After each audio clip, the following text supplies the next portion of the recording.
Será que Jesus é realmente o médico dos médicos e não há enfermidade que ele não possa curar? É isso que a gente vai ver hoje na lição 6, que fala sobre a promessa da cura divina. Nós vamos ver aqui hoje sobre as promessas de Jesus em relação à cura divina, o que nós devemos fazer em relação a essas promessas, a origem do pecado e das doenças na humanidade e vamos responder a pergunta: será que Jesus realmente ainda cura nos dias de hoje ou isso foi apenas no tempo dos apóstolos e no tempo de Jesus? Tudo isso de uma forma clara, rápida, mas também completa da lição 6. Então fica aqui comigo até o final que eu tenho certeza que você vai ser tremendamente edificado por isso. O autor começa na introdução, então, falando sobre que na cruz do Calvário, o Senhor Jesus realizou uma obra completa de salvação. Essa obra efetivada por ele nos autoriza a clamar pela cura divina.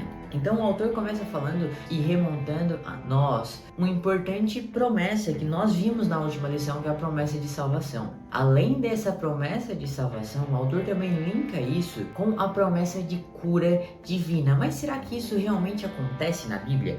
E é isso que a gente vai ver no primeiro ponto, que é a promessa bíblica da cura divina. O autor no primeiro ponto nos fala sobre a profecia messiânica de Isaías 53. O autor continua dizendo que a profecia bíblica de Isaías 53 apresenta o Senhor Jesus como Messias, o Cristo de Deus que foi pregado na cruz do Calvário para a nossa redenção. Então o autor começa falando aqui, dando muita ênfase à redenção que Jesus nos deu, e a gente estudou isso sobre a salvação que Jesus nos proporcionou através da cruz, através do sacrifício dele, mas ele não para somente na salvação, vamos dizer assim, da alma. Nessa promessa também há, segundo o autor, uma promessa de revitalização do corpo, não só a glorificação do corpo futura, mas também a revitalização do corpo no tempo presente. Para corroborar com isso, o autor então vai para o segundo ponto, que é o cumprimento profético no ministério de Jesus. O autor nos diz que o evangelista Mateus se referiu a esse episódio da seguinte forma: para que se cumprisse o que fora dito pelo profeta Isaías,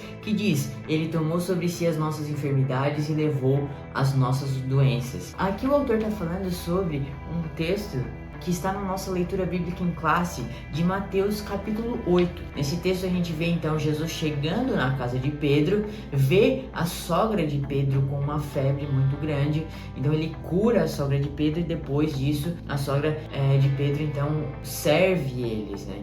O escritor desse livro, que é Mateus, ele nos diz que isso foi feito para que se cumprisse o que fora dito pelo profeta Isaías. Nos remonta a Isaías capítulo 53 e versículo 4.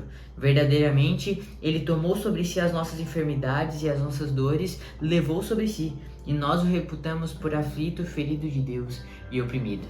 Então o autor ele faz essa junção desses pontos. Então não é só a salvação futura, não é só a glorificação do corpo futura que Jesus nos dá, mas também através do seu sacrifício ele também pode nos proporcionar a cura das nossas enfermidades aqui na terra. Mas até agora a gente viu uma informação relevante, né? Jesus poderia sim curar, ele pode curar segundo Mateus e profeta Isaías. Então a gente chega no terceiro ponto, que fala sobre ministros são chamados a orar e ungir aos enfermos, que basicamente nos fala o que a gente deve fazer de acordo com essa informação que a gente recebeu. Então Jesus, pelo menos nessa época, Jesus tinha o poder de curar, tem o poder de curar. Mas agora, o que os ministros devem fazer? Qual é o procedimento que Jesus estabeleceu para que isso realmente aconteça?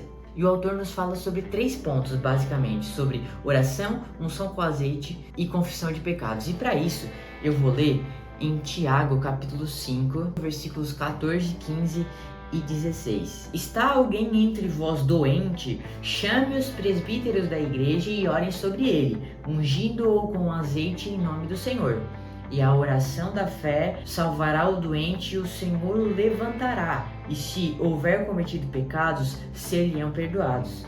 Confessai as vossas culpas uns aos outros e orais uns pelos outros para que sareis, para que sejais curados, né? A oração feita por um justo pode muito em seus efeitos. Então, o autor, ele basicamente resume o que Tiago está falando, que 3 pontos são muito importantes para os ministros, para aqueles que vão, de alguma forma, ser o canal de Deus para que essa cura aconteça. Porque muitas vezes a cura de Deus acontece por algum canal, ele pode não acontecer por canal nenhum, pelo próprio Espírito Santo agindo em nós, mas o que a gente tem até por mais comum é que essa cura ela seja feita através de alguém que tem o dom de cura, por exemplo, né, que nos fala lá em 1 Coríntios. Então, a gente deve entender que no processo de cura precisa haver oração.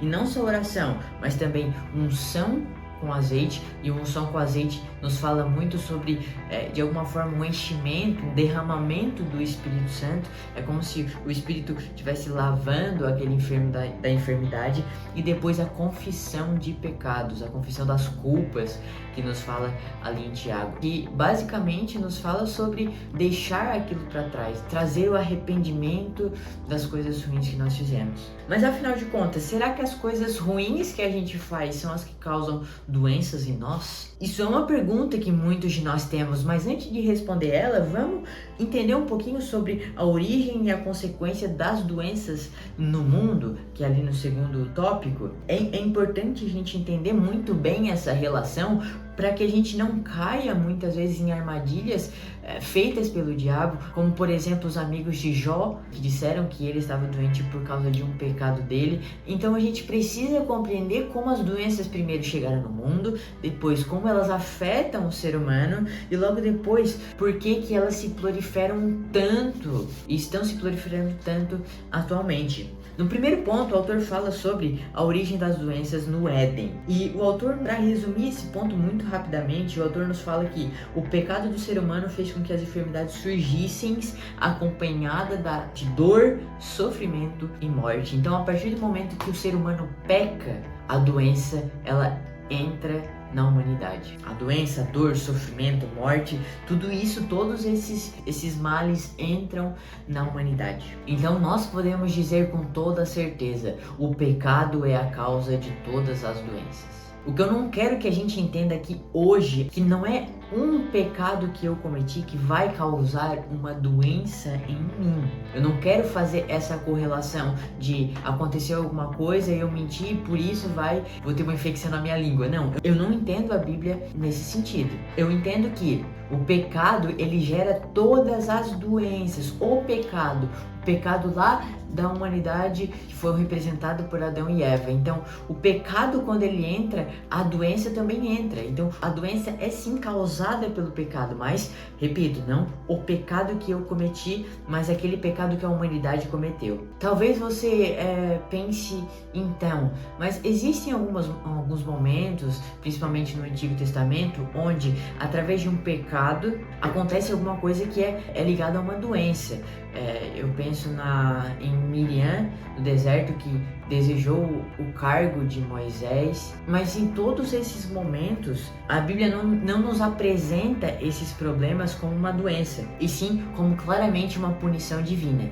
Geralmente ocorre até por um curto período de tempo. Então eu não quero falar sobre esses pontos, a punição divina nesse sentido de doença, mas eu tô falando sobre as doenças gerais, de modo geral, até porque não dá para se aprofundar muito nesse assunto aqui nesse vídeo. Mas o autor fala uma coisa muito importante ali no segundo ponto, que é consequência do advento da doença, que o pecado corrompeu todas as áreas da natureza humana. Eu costumo ver o pecado como se fosse um vírus de computador. Eu gosto muito de tecnologia, eu trabalho com isso, eu trabalho com design. Eu costumo pensar no pecado como se ele fosse um vírus de computador. E alguns dos vírus de computador que existem, eles vão corroendo os arquivos ao ponto de tu não conseguir utilizar a tua máquina, teu computador, da forma como ele foi projetado para ser. Ele começa corroendo alguns arquivos, depois ele corrói alguns outros, vai corroendo algumas partes do próprio sistema operacional, e aí já começa a ter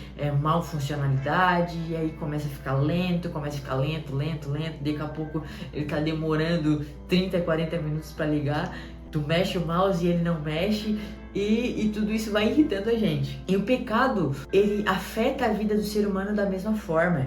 Ele começa então a partir do Gênesis, ele entra na humanidade e ele vai corroendo, ainda que aos poucos, mas de uma forma muito agressiva, a humanidade. E por que eu digo aos poucos? Pensem que os seres humanos, eles tinham uma expectativa de vida, segundo Gênesis, muito maior. E a gente vê mesmo antes da definição de Deus, de que o ser humano viveria apenas 120 anos, a expectativa vem descendo, como se fosse uma deterioração do ser humano, que já acontecia até antes da definição de Deus, dos 120 anos. E depois acontece todos os problemas que a gente já sabe, já conhece, de Gênesis 6, que o pecado do ser humano era tão grande, tão grande, tão grande, que Deus então decide enviar o dilúvio para recomeçar tudo. E ele dá uma definição de que o ser humano viveria apenas 120 anos. Depois disso, então, nós vemos a natureza, o próprio pecado,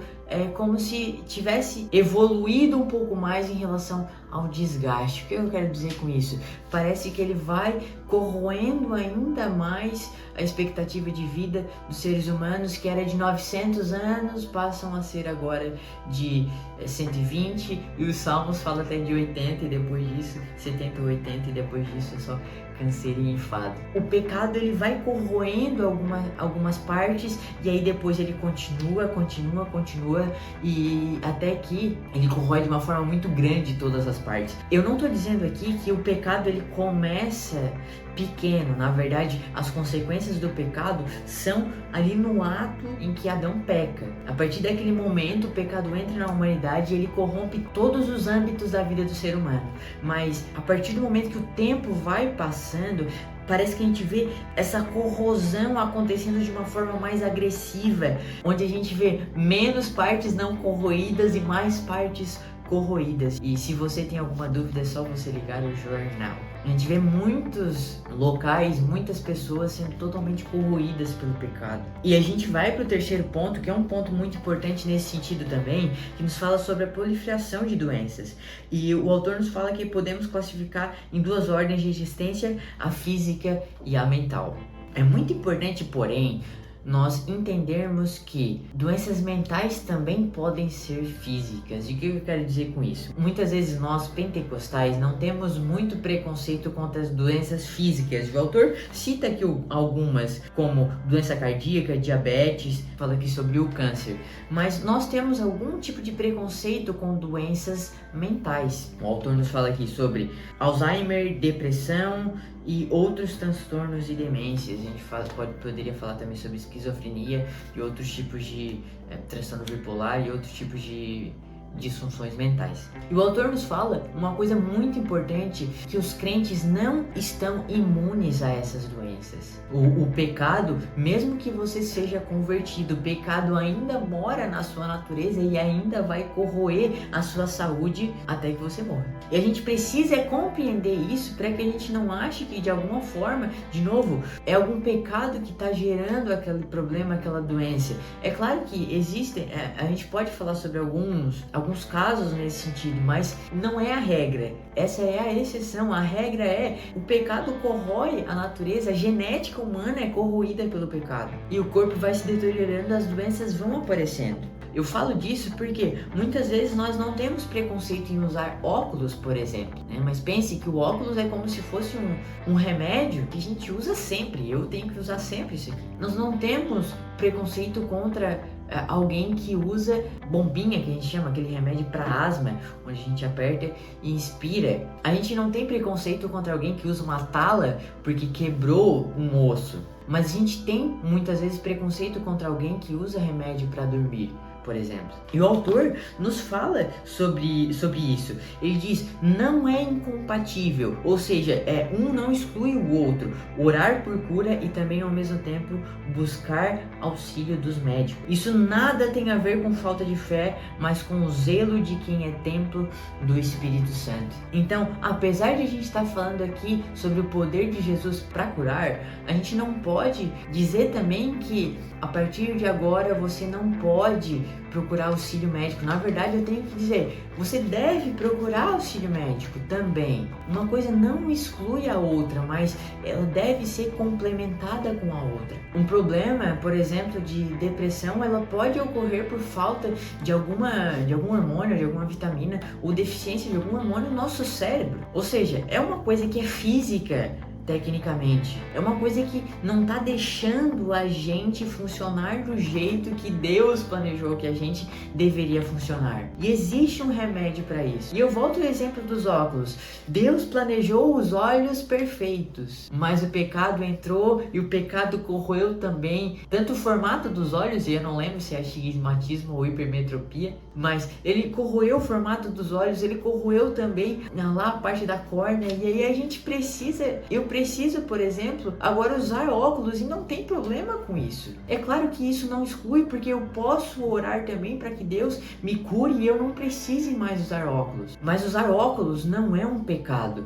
Não é falta de fé usar óculos, assim como não é falta de fé também usar remédio. Se você tem algum problema para dormir, ou se tem depressão, ou se tem Alzheimer, por exemplo. Mas não deixe também a sua confiança apenas nisso, mas procure Deus, procure a Jesus, porque Ele também pode te curar. E aí a gente vai para aquele ponto, para o terceiro ponto que nos fala: Jesus cura sim.